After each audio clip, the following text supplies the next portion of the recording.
inubos mo, ha? Wala naman ito. Meow-meow na to. May lahi ito. Pero payat na.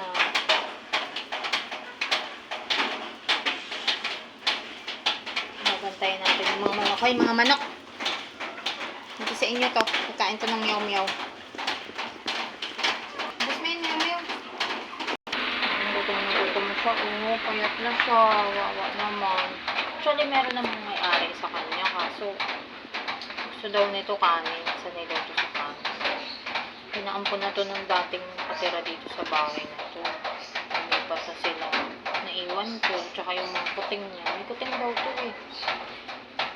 Nadala naman nila ng hotdog na dry. Pero mahilig daw kasi ito sa kanin tsaka ulam. Hindi naman ko siya ng kanin at ulam. Madami yan. Halos maubos na niya. Meow! Kain pa ikaw? Ubos mo yan, ha? Ay, may kasama ka dito. Sino to? Ayun yung isa sa mga kuting niya. Ayun ang maliit. Meow, meow! Meow, meow, liit! Busog na siya. Hindi niya nainubos. Kasi yung kuting niya, ayun o. Lumalabas na yung kuting niya. Hello!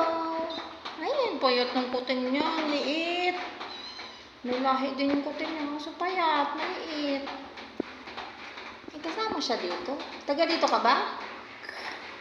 May nagbibigay din sa kanya ng kanin. Hindi naman yung inubos. Ang kuting niya, payat.